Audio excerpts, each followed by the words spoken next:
I'm Maggie, and today we're going to be baking some bread that's in the shape of a turtle. So first of all, before you do anything, you want to make sure you wash your hands, because it'd be gross if you didn't. So now we're going to start off with number 1 on the recipe.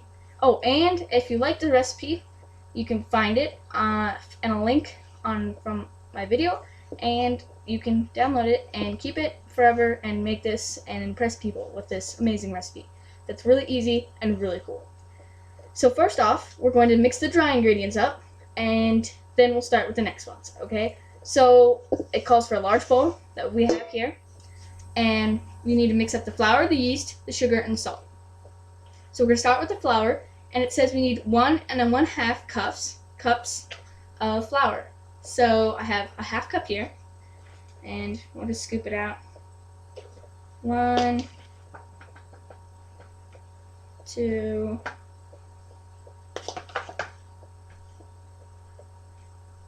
3.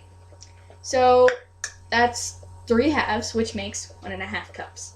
So next it calls for the yeast, and for the yeast it says we need 1 package, and that if you get it in the package, you just use 1 package. But if you get it in like a jar or sometimes at Winco, I buy it in bulk, so it's cheaper. And so it says, but a package is equal to 2 1/4 tablespoons. And if you forget, like sometimes you're baking, you're like, ooh, what's a package? Just Google it. You can always find it online. And so it says 2 1/4 tablespoons. And one thing I used to do all the time, and I still do, is I mix up the tablespoons and the teaspoons when it's abbreviated. Don't do that. It's really easy to mess up, and then you mess it all up. So here we have a tablespoon.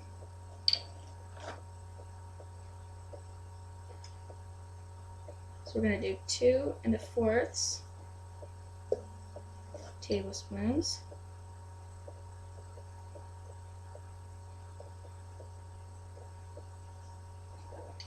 And just eyeball it a little bit. There we go. And so next we're going to do the sugar.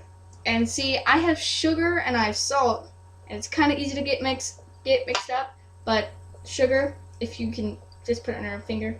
Well, mostly you don't have it in little jars like I do, but I had to bring it with me on vacation. So the sugar, it's sweeter, so you can just taste it if you ever get mixed up with it. So it says for 1 tablespoon of sugar. So we'll use a tablespoon again. Pour that in. 1 tablespoon.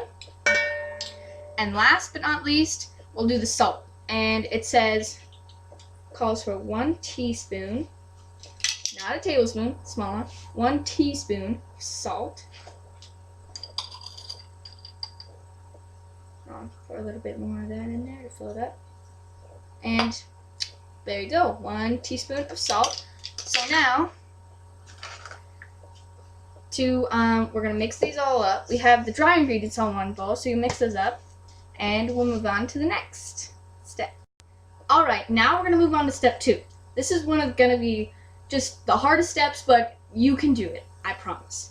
So, first of all, we have our stove over here. So it says to mix the water, butter, and milk in a saucepan on the stove on medium heat. Now we're going to stir this into our dry mix, the wet mix into the dry mix. And when I mix things together, if I'm not using my an electric mixer, I just mostly use a fork, because it's easy. You can get things good, and you have a lot of them in your drawer ready to be used. Then you can add some flour, extra flour, because mine's looking kind of squishy. Add flour until it gets light and springy. We're going to, I pre-wiped this countertop before, and so now I'm going to add some flour to it so that the dough does not stick. And now we shall knead the dough for about 5 minutes. Okay, so after we kneaded the dough for 5 minutes, we let it rest for 10. So now we're going to take it out, like so, and we'll set those on the tray. And so then we have a little tail. So then we take all the dough that's left over, and we'll roll it into a big ball, and this will be the shell or the back. So we'll set that in the middle of the tray, and then we'll take the 4 feet first, and you take one end of it and just tuck it under the body. Yeah, so you can see. I'm going to do the same thing with the head. We're going to flatten out a little side, and we're going to stick it in so that it makes the head. And then last but not least, we'll have the little tail, and we'll straighten it out just a little bit. And so then we'll take this and put it like a little tail, and we'll move it underneath the body. So then now you have a little turtle. And so now for the raisins. The trick with raisins when you're baking, which I always do, especially if you're making like cinnamon raisin bread, it's always good, anytime you're using raisins, to put them in preferably warm water before you use them for about 2 to 5 minutes, and it makes them plump up and not look so squished and deflated.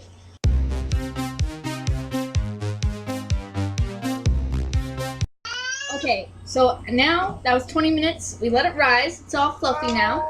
Now we're going to cut the biggest part of the turtle, the tummy or the shell, and we're going to cut it so that it makes it look like the shell. So I'm using a sharp knife. So you just kind of go around first in a circle around the top. So see there we have a line around the turtle, and now we're going to make crisscross cuts. After you make a line as shown around the turtle, we're going to make crisscross cuts. So you just start going, and I start one direction and make some cuts, kind of like stripes, and then I'll go the other direction.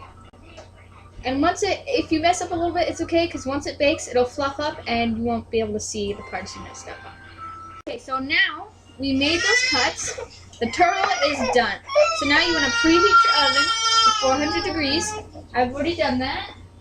And so you're going to put it in the oven, and it's best, whatever you're baking, especially for this, to put it in the middle rack of your oven so that all around it and the bottom and the top gets cooked good, baked good. And so now we'll put it in there for 20 to 25 minutes until it is golden brown.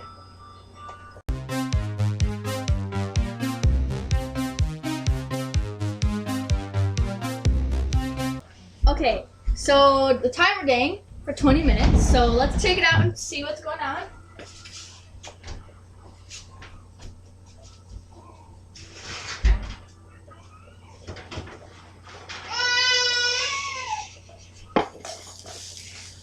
Ooh, that was interesting.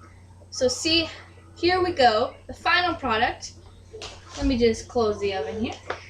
I took it out because it was getting golden brown around all the edges and tips, and it looked really nice. And so there you go, that's how you make it.